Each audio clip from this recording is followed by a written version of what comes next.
तक लॉयन देखे हैं, या तो सर्कस वाले होते थे या चिड़िया। क्या हॉबीज है आप? जो मैंने अपनी क्लिनिक से सीखा है ना, यानी कि ऐसा है कि जो मैंने डॉक्टर आसिम शरफ, अगर आप हमें देख रहे हैं, हम दोनों की तरफ से बहुत सारा सलाम। आप लोग भी ये जानना चाह रहे होंगे जी, डॉक्टर अहमद भट्टी साहब, अगर मैं ये डॉक्टर ना होता तो मैं बिजनेस करता, मैं उन्हीं अब ये ना कहें कि डॉक्टर हमारे इसका आप ट्रीटमेंट अच्छा करें, लेकिन आप हमसे फीस ना लें। तो आज हमारे साथ एक वेटनरी प्रैक्टिशनर मौजूद हैं। आज हम उनके साथ गुफ्तगू करेंगे। तो आज हमारे साथ मौजूद हैं डॉक्टर अहमद भट्टी, जो स्पेशली बुरेवाला में तशरीफ लाए, इस्लामाबाद से सफर करके वो आज हमारे पास आए हैं। सो आज हम उनके साथ गुफ्तगू भी करेंगे, डिफरेंट सवालात भी पूछेंगे। सो हेलो डॉक्टर अहमद भट्टी, अस्सलाम वालेकुम। कैसे हैं डॉक्टर साहब आप? सो डॉक्टर साहब, आज आप इस्लामाबाद से Burewala the city of education में आज आप तशरीफ लेके आए हैं। हम आपके बहुत शुक्रगुजार हैं। Thank you so much for coming here. So कैसा रहा आपका सफर? बहुत अच्छा। Dr. Ahmed Bhatti is a small animal practitioner. Dr. Ahmed Bhatti is a pet physician and surgeon. और आज का डॉक्टर साहब इस्लामाबाद में प्रैक्टिस कर रहे हैं कि जितने भी जो डॉग लवर्स हैं, कैट लवर्स हैं, जो कि अपने पेट्स को चेकअप करवाना चाह रहे हैं, so you can consult doctor Ahmad Bhatti in Islamabad. जी डॉक्टर अहमद भट्टी, आज हमारे पास जनाब लिस्ट ऑफ क्वेश्चंस हैं, ये हम आपसे पूछेंगे क्योंकि इस वक्त हमें कुछ पेट लवर्स देख रहे हैं, इसके साथ साथ कुछ वेटनरी डॉक्टर्स भी देख रहे हैं, इंक्लूडिंग वेटनरी स्टूडेंट्स। खास तौर पे वो स्टूडेंट्स जिनको करियर काउंसलिंग के बारे में कुछ समझ नहीं आ रही, कंफ्यूज है। सो आज हम डॉक्टर अहमद भट्टी से बहुत कुछ सीखेंगे। और चूंकि डॉक्टर साहब स्मॉल एनिमल प्रैक्टिशनर है, इसलिए आज हम इनके साथ पेट रिलेटेड भी डिस्कशन जो है वो आज कंटिन्यू करेंगे।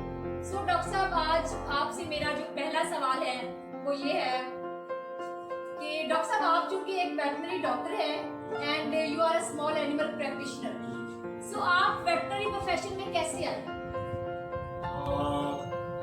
देखिए, वेटनरी प्रोफेशन में बस मुझे शौक था इधर आने का, तो इसलिए भी मैंने प्रोफेशन सेलेक्ट किया ताकि मैं सर्व कर सकूं एनिमल्स को। और डॉक्टर साहब, हमने यूजुअली देखा है कि लोग क्या करते हैं, एमबीबीएस के लिए ट्राई करते हैं, जब उधर नहीं होता तो वो डीवीएम को चूज करते हैं। सो आपकी इस बारे में क्या राय है? बिल्कुल सही बात कह रही हैं आप। एक्चुअली ये है कि एमबीबीएस का मैंने सुना था कि ना बहुत पढ़ना पड़ता है। मैंने डीवीएम इसलिए सेलेक्ट किया, मैंने कहा क्या पता यहाँ पढ़ाई कम हो, लेकिन यहाँ भी बहुत ज्यादा पढ़ाई थी। सो व्यूअर्स, आप लोग देख लेंगे, ये जो लोग समझते हैं या कुछ जो प्री मेडिकल स्टूडेंट्स ये समझते हैं कि हमें डीवीएम इतना पढ़ना नहीं पड़ेगा, तो ये देख लें जनाब, वेटनरी डॉक्टर बनना कोई आसान काम नहीं है। जैसा कि डॉक्टर साहब ने कहा कि डीवीएम में भी बहुत ज्यादा मेहनत करनी पड़ती है, मेहनत के बगैर हम लोग डॉक्टर नहीं बन सकते। कि आप जो कि वेटनरी डॉक्टर हैं, सो आपकी फैमिली में भी कोई और भी मेंबर्स हैं जो जी, मेरे बड़े भाई हैं, वो भी वेटनरी डॉक्टर हैं, उसके अलावा मेरे कालू हैं, वो भी वेटनरी डॉक्टर। जी वेरी गुड, माशाल्लाह, 3 आप फैमिली मेंबर्स आप लोग वेटनरी डॉक्टर्स हैं, powerful veterinary family, very good, I really appreciate you. So doctor साहब, आपने स्मॉल एनिमल प्रैक्टिस को चूज किया, you are small animal practitioner. So मुझे बताएं कि लाइफ में वो कौन सा लम्हा था जब आपको पेट्स से मोहब्बत हुई? जब मैंने खुद घर पर पहली दफा पेट रखा, यानी कि मेरा पहला पेट था, मैंने एक डॉग लिया था पपी, तो उस वक्त मुझे आपके इन्हीं की प्रैक्टिस करनी चाहिए। एक्चुअली स्मॉल एनिमल प्रैक्टिस में आप ये कह सकते हैं कि एक तो ये इजी टू हैंडल है as compare to live stocks, क्योंकि जो लाइव स्टॉक है उसका एनिमल भी एक्सपेंसिव होता है, प्लस उसका ऑनर होता है इलिटरेट। आप जो मर्जी करते रहें, आप अपनी तरफ से पीछे उसकी सही भी ट्रीटमेंट करें, अगर फिर भी उसको कुछ हो जाता है तो ऑनर इस चीज़ को नहीं समझता, तो वो यही कहता है कि डॉक्टर का कसूर है। जबकि जो पेट प्रैक्टिस है, इसके जो ऑनर्स होते हैं वो उनको पूरी नोहा होती है अपने पेट्स के बारे में, और वो ईजी होते हैं as compare to live stock. इसलिए फिर मैं पेट प्रैक्टिस मैंने खुद सेलेक्ट की है कि इधर आए। Good, very good. तो जैसा कि पेट प्रैक्टिस जो है पूरे पाकिस्तान में बहुत कॉमन है, और मैंने देखा है ये जो पेट प्रैक्टिस है इसका time with the passage of time बढ़ता जा रहा है। जी जी। सो मुझे बताएं कि पेट प्रैक्टिस में किस पर्सनालिटी से आप मुतासिर हैं ऑल ओवर पाकिस्तान? पेट प्रैक्टिस में सबसे एक ही पर्सनैलिटी है, वैसे तो जहाँ मैंने काम सीखा है, जहाँ पर आफ्टर डिग्री में गया हूँ, वो था आसिम पेट प्लेइंग, डॉक्टर आसिम खालिद साहब का लाहौर में। तो वही उन्हीं से मैं वो मेरी इंस्पिरेशन है, तो मैंने उन्हीं को ही क्या कहते हैं उनसे मुतासिर अपना आइडियल बनाया। तो बिल्कुल अपना आइडियल बनाया। तो उनसे ही फिर मैंने जो भी मैंने सीखा है हम पेट्स के हवाले से वो उन्हीं से ही सीखा, तो इसलिए फिर चले जी गुड। और इसी वीडियो के थ्रू जैसा कि डॉक्टर साहब ने प्रोफेसर डॉक्टर आसिम खालिद का नाम मेंशन किया, सो सर आपको बहुत सारा सलाम। जो मेरा अगला सवाल है ना आपसे वो ये है, any tragic injury during handling the animals in your professional life और इन योर स्टूडेंट लाइफ? बिल्कुल है। एक मुझे याद है मैंने एक दफ़ा पहला ही मेरा एक्सपीरियंस था लॉयन कप के साथ, क्योंकि हमने आज तक लॉयन देखे हैं या तो सर्कस वाले होते थे या चिड़ियाघर में होते थे, तो वो इन द केज होते थे। लेकिन एक लॉयन कप के साथ मेरा एक्सपीरियंस था, क्योंकि मेरे पास कैट्स वगैरह आती थी, मुझे था कि ये ज़्यादा एग्रेसिव नहीं होते। मैंने उसको एज अ कैट ही डील करा था, लेकिन वो मैं उसको इंजेक्शन लगा रहा था, मेरा ख्याल है कोई था उसको कोई इशू था, ट्रीटमेंट का था, उस तरह मेरे हाथ पे बाइट कर लिया था। तो वो था मेरा एक्सपीरियंस के। फिर मुझे पता लगा कि नहीं वाकई शेर शेर ही होता है, शेर बिल्ली नहीं होता है, इसलिए इसको ध्यान से केयर से आप इसकी ट्रीटमेंट। बिल्लियां बिल्लियां होती हैं और शेर शेर ही होता है जनाब। कहने में ही वो सच बात है कि शेर जो बिल्ली जो शेर की खाला है, लेकिन शेर शेर ही होता है। और वो उसने इस तरह की बाइट की कि आप मेरा ख्याल है डॉग्स वगैरह बाइट करते हैं एडल्ट डॉग, उसकी भी उतनी पेन नहीं होती जितनी उसकी थी। तो ये था एक फर्स्ट एक्सपीरियंस। फिर नेक्स्ट टाइम पे मैंने केयर की, मैंने उसको शेर की तरह ही हैंडल किया। सो डॉक्टर साहब वो इंजरी कहाँ पे हुई थी आपकी? वो मेरे हाथ पर हुई थी, उसने मैं बाइट कर लिया था। फिर सूचर्स वगैरह लगाने पड़े थे? नहीं खैर ऐसे, क्योंकि वो लॉयन कप था, अभी मेरा ख्याल है उसकी हार्ट भी एज थी 45 डेज, तो बस ठीक है। थोड़ी सी ब्लीडिंग वगैरह हुई थी, लेकिन क्योंकि उसकी पिछले मैंने ही उसकी रेबीज की वैक्सीन की थी, इसलिए फिर सेफ था। लेकिन फिर भी एक इशू हो गया था उस दिन, मेरा ख्याल है वो था ही अग्रेसिव, उसको कोई इशू था। तो पहले भी वो मेरे पास आता रहता था, लेकिन था कोई मसला हो गया तो उसने फिर बाइट कर लिया। नेक्स्ट टाइम फिर मैंने क्लियर किया। In start of your veterinary profession आपको किस किस्म की मुश्किलात पेश आई? बिल्कुल, जब शुरू में आफ्टर डिग्री जब हम प्रैक्टिस करते थे तो हमें लोग कहते थे कि आपने ये प्रोफेशन क्यों चुना, आप कुछ कोई और रख लेते, कोई डिफरेंट कहीं पे अगर डॉक्टर ही बनना था तो या तो MBBS डॉक्टर होते, या कोई आप हेड नर्स कोर्स करते या इस तरह करते, तो या किसी और प्रोफेशन में जाते, या डंगर डॉक्टर ही क्यों बने। फिर जब वो ये कहते थे फिर होता था कि यार ठीक है, इनको बंदा समझाए तो उनको कुछ करके दिखाए कि हम डंगर डॉक्टर नहीं है, we are also professional doctor. जबकि मैं समझता हूँ कि जो MBBS डॉक्टर होते हैं ना, उनके पास एक ही स्पीशी है ह्यूमन बीइंग जिसको उन्होंने ट्रीट करना है, और उन्होंने उसने अपने मुंह से बता दिया कि उसको सर में दर्द है, उसको पेट में दर्द है, उसकी टांग में दर्द है। जबकि जो हमारा प्रोफेशन है जिसमें पेट्स हैं खास तौर पे, तो हम ये नहीं, वो हमें नहीं बताते कि हमें कहाँ पे दर्द है, तो इसलिए हमें खुद ही एसेस करना पड़ता है कि उनको क्या मसला है। तो मेरा ख्याल है ये डिग्री उनसे मुश्किल है। तो बस ये था कि लोग कहते थे कि जब डॉक्टर तो ये चीज़ बुरी लगती है। बिल्कुल जी, देखें जी, और ये मेरे लिए भी एक लर्निंग पॉइंट है, जैसा कि डॉक्टर साहब ने कहा, और बहुत सारे जो व्यूअर्स हैं वो हमें देख रहे हैं, ये उनके लिए भी एक बड़ा अच्छा मैसेज है कि जो लोग डंगर डॉक्टर कहते हैं या इस तरह की लैंग्वेज यूज करते हैं वेटनेरियंस के लिए, तो देखिए इन लोगों को समझाने का यही एक तरीका है कि हम कुछ करके दिखाएं ऐसे लोगों को। सो आप लोगों को ये जो बात है ये समझ आनी चाहिए कि वेटनेरियंस या वेटनरी डॉक्टर्स जो है ये कोई आम डॉक्टर्स नहीं है, इनके पास 5 इयर्स प्रोफेशनल डिग्री होती है और सर्जन होता है। में कोई डिफरेंट या कोई यूनिक सा कोई केस आप शेयर करना चाहते हैं? बिल्कुल, बहुत सारे केसेस आते हैं। सबसे ज़्यादा जो रिपीटेड केस है ना वो यूनिक यही है कि लोग अक्सर आके ना अपनी कैट्स को ले आते हैं, कहते हैं डॉक्टर जब हम उनके ऊपर कमर पे या टेल के पास हाथ लगाते हैं तो कैट एकदम से उल्टी हो जाती है और इतना क्रॉलिंग शुरू कर देती है। तो बेसिकली लोगों को यही नहीं पता होता कि वो एक स्टेज होता है कैट्स का जब वो एडल्ट हो जाती है, जिसको हम कहते हैं कि ये इसका हीट साइकिल है।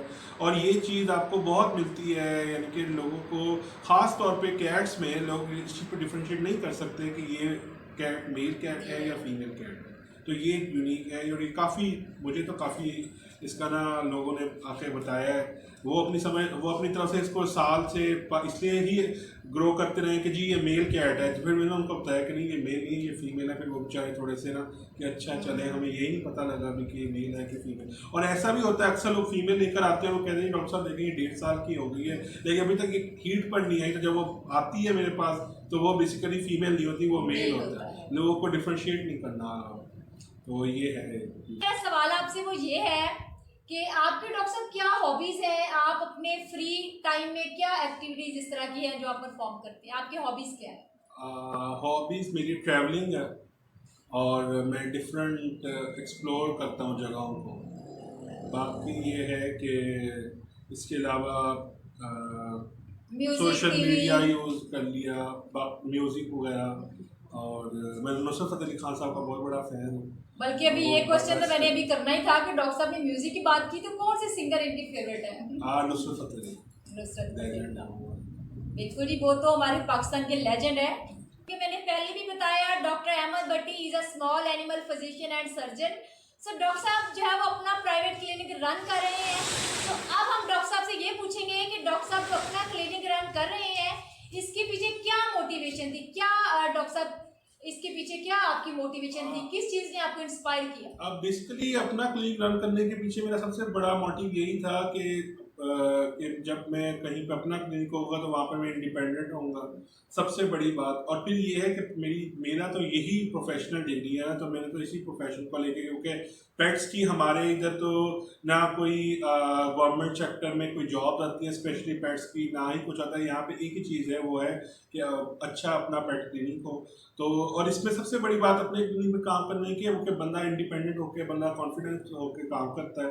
क्योंकि जब आप कहीं काम सीख रहे होते हैं तो आपके सीनियर्स आपके ऊपर होते हैं, तो कई सारी ऐसी चीज़ें होती हैं जो आप उनसे एक दफ़ा तो पूछ लेते हैं लेकिन आपको नहीं समझ आती है, आप दोबारा नहीं इसी उसमें नहीं पूछते कि कहीं वो आपसे आपको आगे यानी कि कोई कुछ कह ना दे या वो कह दे कि आपको नहीं समझ आए। तो इसलिए फिर मैंने क्लिनिक अपना क्लिनिक इसलिए है कि वो इंडिपेंडेंटली उस पर बंदा काम कर सकता है, सीख सकता है। जो मैंने अपने क्लिनिक में सीखा है ना, यानी कि ऐसा है कि जो मैंने डॉक्टर आसिम के पास सीखा वो भी बहुत अच्छा था, बड़ा बेस्ट था, सीखने को मिला। लेकिन जब मैंने उसको अपनी इम्प्लीमेंट आके अपने इंडिपेंडेंट क्लिनिक पे किया तो आप ये देखें कि वो मुझे और ज़्यादा क्लियर हो गई चीज़ें कि ठीक है आप इसको। प्रोफेसर डॉक्टर आसिम खालिद के जब स्टूडेंट्स हो तो जाहिर इतना कॉन्फिडेंस तो डेवलप हो ही जाता है अपना क्लिनिक बिल्कुल बनाने का। ऐसा है। हैं कि डॉक्टर साहब आपने अपनी प्रोफेशनल लाइफ में या अपनी स्टूडेंट लाइफ में कोई डिफरेंस जो आपने फील किए हो between small animal practice and large animal practice? बिल्कुल बहुत डिफरेंट है, बहुत सारे डिफरेंसेस हैं। क्योंकि हमारी स्मॉल एनिमल में और लार्ज एनिमल में सबसे बड़ा डिफरेंस तो ये है कि जो लार्ज एनिमल में है ना, वो कभी भी आपके क्लिनिक पर नहीं आता ऑनर लेके, वो आपको खुद जाना पड़ता है ऑनर के पास उसको ट्रीट करने के लिए। जबकि जो स्मॉल एनिमल प्रैक्टिस में है वो पेट्स आपके क्लिनिक पर आ जाते हैं, उस पर आपका माइंड ऑफ थॉट्स कुछ और होती हैं। जबकि आप खुद जाते हैं किसी ऑनर के पास लार्ज एनिमल में ट्रीटमेंट के लिए, तो उसका माइंड ऑफ थॉट्स कुछ और होती है। और ये है कि जो स्मॉल एनिमल प्रैक्टिस है वो आपको फुल कॉन्फिडेंस होना चाहिए, क्योंकि ये होती है डेलिकेट्स होते हैं बहुत ज़्यादा ना, ये वाले जो पेट्स होते हैं। आप इनको अगर प्रॉपर डोज नहीं, अगर ओवर डोज लगा लेंगे तो उसके कुछ बैड इफेक्ट्स होते हैं, जिसकी वजह से अक्सर तो यही होता है जो कि हमारे क्वैक्स करते हैं। मैं बेसिकली लोगों को यही गाइड करता हूँ, जो क्वैक्स हैं वो लार्ज एनिमल में फिर भी ठीक चल रहे होते हैं, लेकिन जब वो स्मॉल में आके प्रैक्टिस करते हैं तो चूंकि उनको डोज की रेशियो का कोई अंदाज़ा नहीं होता, तो वो अक्सर ही वो केस उनसे ख़राब हो जाते हैं। तो ये है एक सबसे बड़ा कि जो स्मॉल और जो लार्ज एनिमल में है, आप अक्सर लोग तो लार्ज एनिमल पे भी प्रैक्टिस कर रहे होते हैं और सीख ही रहे होते हैं, लेकिन आप ऐसा कुछ स्मॉल एनिमल्स पर नहीं कर सकते। क्योंकि अगर आप उनको वेल वे में ट्रीट नहीं करेंगे तो बेचारे उनके इतना तो उनमें होती नहीं है इम्यूनिटी कि वो आपके किसी गलत डिसीजन को या गलत इंजेक्शन को सर्वाइव कर पाए तो वो एक्सपायर होते हैं। जी बिल्कुल डॉक्टर साहब, आपने बिल्कुल सही फरमाया, बिल्कुल ऐसा ही है जनाब। यही सारे डिफरेंसेस हैं जो हमने देखे हैं स्मॉल एनिमल और लार्ज एनिमल। ये जो क्वैक्स आजकल हम देखते हैं फील्ड में प्रैक्टिस कर रहे हैं, इन क्वैक्स के बारे में आप क्या क्या कहना चाहेंगे आप? बेसिकली क्वैक्स को मैं कहूँगा कि ये खतरी डॉक्टर हैं, ये they are not like a doctors. तो मैं तो यही कहूँगा कि जो भी ऑनर है वो पहले इस चीज़ की वेरिफिकेशन कर लें कि आया जिस बंदे से वो ट्रीटमेंट करा रहे हैं वो केपेबल है भी या नहीं भी। अगर वो केपेबल है तो आप उसकी पहले तो तस्दीक करें ना, क्योंकि अक्सर यहाँ पाकिस्तान में ये चीज़ अब आम हो गई है कि क्वैक्स ने अपने आप को डॉक्टर कहना शुरू कर दिया है, और जब उनसे कोई केस सही होता है तो वो तो फिर उसकी शाबाशी ले लेते हैं। लेकिन जब ये क्वैक केस गलत कर देते हैं, कहते हैं जी आप फलाने डॉक्टर के पास चले जाएं। फिर जब उन्होंने से पूछते हैं कि यार आपने तो डॉक्टर साहब डॉक्टर लगाया है, तो कहते हैं नहीं जी मैं डॉक्टर नहीं हूँ, मैं तो एक क्वैक हूँ, मतलब मैं एक कताई अनप्रोफेशनल हूँ, एक कताई डॉक्टर हूँ। तो आप लिहाजा किसी बड़े डॉक्टर को कंसल्ट करें। तो मेरा तो यही है कि आप जितना हो सके, होता ये नहीं है कि क्वैक्स जो होते हैं वो फ्री नहीं इलाज करते, बस वो ये होता है अगर एक प्रोफेशनल डॉक्टर की फीस 500 है तो वो 300 ले लेते हैं। लेकिन मेरा नहीं ख्याल कि आप 200 सेव करने के पीछे अपना जो इतना आपका एक्सपेंसिव एनिमल है आप उसको एक क्वैक के हाथों दे दें कि ठीक है आप इसको जो मर्जी करें। तो बाद में फिर पछताने से बेहतर है कि आप पहले ही इस चीज़ की तस्दीक करें कि जो डॉक्टर होता है वो डॉक्टर होता है और जो अताई डॉक्टर होता है वो अताई डॉक्टर होता है। Good, very good. अच्छा डॉक्टर साहब, चूंकि अब तो हमने ये टेक्निकल बातें कर ली, प्रैक्टिस की बातें तो चलो हमने कर ली और बाकी होती रहेंगी। अब मुझे बताएं कि आप अपने कोई 3 बेस्ट फ्रेंड्स के नाम बताएं। 3 बेस्ट फ्रेंड्स बिल्कुल हैं, मेरे 3 बेस्ट फ्रेंड्स हैं। बेसिकली जो हमारे जो बेस्ट फ्रेंड होते हैं वो तो वैसे तो हर फ्रेंड ही बेस्ट हर होता है। फ्रेंड तो कोई ऐसा फ्रेंड नहीं है कि हम उसको कहें नहीं ये बेस्ट नहीं है, लेकिन हर इंसान की ज़िंदगी में ऐसे कुछ वाक़यात होते हैं कि वहाँ पे उनको पता होता है कि यार अगर मेरा ये मसला होगा तो ये कोई आए ना आए ये लोग तो ज़रूर आएंगे। इसी तरह बिल्कुल मेरे भी हैं, तो उनमें मेरे 3 ही दोस्त हैं जो बेस्ट हैं, और वो मेरे कॉलेज में भी मेरे बहुत अच्छे दोस्त हैं, बल्कि हम बिल्कुल भाइयों की तरह रहे हैं। अब भी मेरी उनसे मुलाकात होती है, मैं हफ्ते में घर फ़ोन करो ना करो लेकिन मैं उन तीनों को एक एक कॉल ज़रूर करके हाल वाल पूछता हूँ। तो उसमें जो सबसे पहले नंबर पर हैं वो हैं डॉक्टर सैयद यासीन अली, मुजफ्फरगढ़ से हैं। वो एक फार्मेसी कंपनी में जॉब कर रहे हैं। उसके बाद हैं डॉक्टर ज़ीशान अनवर, वो हैं रहीमिया खान से। वो भी प्रैक्टिशनर हैं, वो लार्ज एनिमल प्रैक्टिस करते हैं और बहुत अच्छे प्रैक्टिशनर हैं, बड़ा नाम है उनका रहीमिया खान में। और फिर है एक डॉक्टर सदीक इल्वी, वो हासनपुर के इधर मेरे करीब ही रहते हैं, वो भी एक फार्मास्यूटिकल कंपनी में जॉब कर रहे हैं। तो ये 3 हैं जिनको मैं कहता हूँ कि अगर मुझे कभी भी कहीं भी ज़रूरत पड़ेगी तो ये मेरे पास ज़रूर आएंगे, ये मेरे बेस्ट फ्रेंड हैं। जैसे अब हमने बेस्ट फ्रेंड्स की बात की, तो इसी के साथ साथ मेरा जो नेक्स्ट क्वेश्चन डॉक्टर साहब आपसे वो ये है कि आप अपने बेस्ट फ्रेंड में से किस फ्रेंड से मुतासिर है जो कि पेट प्रैक्टिशनर हो? बिल्कुल, उनका नाम मैंने नहीं लिया। उनका नाम मैंने इसलिए लिया क्योंकि वो जाहिर सी बात है डॉक्टर आसिम वो थे जिनके पास मैंने काम सीखा। उसके बाद जो मेरे जो सबसे अच्छा जो फ्रेंड है ना वो है डॉक्टर मुशर्रफ अली खान साहब। उनका भी वो पेट प्रैक्टिशनर हैं, वो भावलपुर में होते हैं और he is the best pet practitioner, जिससे मुझे भी यकीन करें अभी भी मैं उनसे सीखता हूँ। मुझे कोई केस नहीं समझ आता तो मेरे फेवरेट में सबसे पहला नंबर डॉक्टर मुशर्रफ का ही होता है, तो मैं उनको डायल कर देता हूँ और उनसे पूछता हूँ। तो आप एक कह सकते हैं कि जैसे होता है कि पेट प्रैक्टिस ऑल्दो मेरी भी इसमें विलिंग थी आने की, लेकिन अगर मैंने 90% काम डॉक्टर आसिम से सीखा है तो 10% काम जो कि मैं अभी भी सीखता रहा हूँ वो मुशर्रफ ने ही मुझे सिखाया, बल्कि आगे भी इसकी ज़रूरत पड़ती है क्योंकि वो एक बहुत अच्छे डॉक्टर है। तो इस लिहाज से वो बेस्ट फ्रेंड है मेरे एज अ पेट प्रैक्टिशनर। देखिए जबरदस्त। और डॉक्टर मुशर्रफ अगर आप हमें देख रही हैं तो आपको हम दोनों की तरफ से बहुत सारा सलाम and we are missing you too. So जनाब, इसी के साथ साथ मेरा जो नेक्स्ट क्वेश्चन डॉक्टर साहब से वो ये है, आई नो कि व्यूअर्स आप लोग भी ये जानना चाह रहे होंगे जी डॉक्टर अहमद भट्टी साहब, अगर आप डॉक्टर ना होते तो आप क्या होते? हाँ, अगर मैं डॉक्टर ना होता तो फिर मैं एक बिजनेसमैन होता, क्योंकि मुझे बिजनेस जो है मैं समझता हूँ कि वो पाकिस्तान के इन मुश्किल हालात में जो एक बिजनेसमैन है वो हर हालात में सक्सेसफुल होता है। तो फिर अगर मैं ये डॉक्टर ना होता तो फिर मैं जाहिर सी बात है बिजनेस करता, मैं उन्हीं कैटेगरीज में मैं आगे अपना प्रोफेशन भी उसी को ही बनाता, तो फिर मैं बिजनेस करता, मैं बिजनेसमैन होता। गुड। चलें जी, हमारे पास चूंकि टाइम शॉर्ट है, सो डॉक्टर साहब जाते जाते एक मैसेज उन लोगों के लिए जो पेट लवर्स हैं, डॉग लवर्स हैं, कैट लवर्स हैं और हमें इस वक्त देख रहे हैं, सो इनके लिए आपको एक आखिरी मैसेज देना चाहिए? जी बिल्कुल, मैं इनको एक मैसेज देना चाहूँगा। देखिए, आपके जो पेट डॉक्टर्स हैं ना, आपके जो पेट के डॉक्टर्स हैं, वो आप ये समझ लें कि वो आपके लिए एक गनीमत है। तो अगर आप पेट लवर्स हैं तो आप वाकई अगर आप 20,000 या 40,000 एक कैट पे या डॉग पे खर्च कर सकते हैं उसको लेने के लिए, और आप 10,000 उनकी एसेसरीज पे एक्स्ट्रा करिकुलर एक्टिविटी में खर्च कर सकते हैं, तो आप 1,000 रुपीज़ या 1,500 उसके डॉक्टर को भी देने के पाबंद हो। आप ये ना कहें कि डॉक्टर साहब हमारे इसका आप ट्रीटमेंट अच्छा करें लेकिन आप हमसे फीस ना लें। तो हम क्योंकि हम प्रोफेशनल हैं, we treated your pets like our pets, तो आप इस चीज़ पे थोड़ा सा ना मेरा है कि कम से कम ना इस चीज़ को आप बहस ना किया करें। तो बाकी ये है कि जाहिर सी बात है, जो पेट्स हैं, बल्कि जो कैट्स हैं, वो रसूल सल्लल्लाहु अलैहि वसल्लम ने भी रखी हुई थी, सुन्नत है बिल्ली रखना। और सबसे बढ़कर ये है कि आप अपने पेट्स पे खुद से तजर्बा ना किया करें, ठीक है। आप उसको कंसर्न किया करें कि अगर कोई आपके कोई एरिया में कोई करीब नियर वेट डॉक्टर है, तो आप उनके पास लेकर जाया करें। चलिए, thank you so much doctor साहब, आप इस्लामाबाद से स्पेशली हमारे लिए तशरीफ लेके आए। हमें जो इस्लामाबाद के लोग देख रहे हैं, हम आपको मैसेज देना चाहते हैं कि आप लोग सारे जो है वो डॉक्टर अहमद भट्टी साहब को विजिट करें और अपने पेट्स को डॉक्टर साहब के पास लेके जाएं। So thank you so much for watching our video, keep watching us, God bless you, thank you, अल्लाह हाफिज।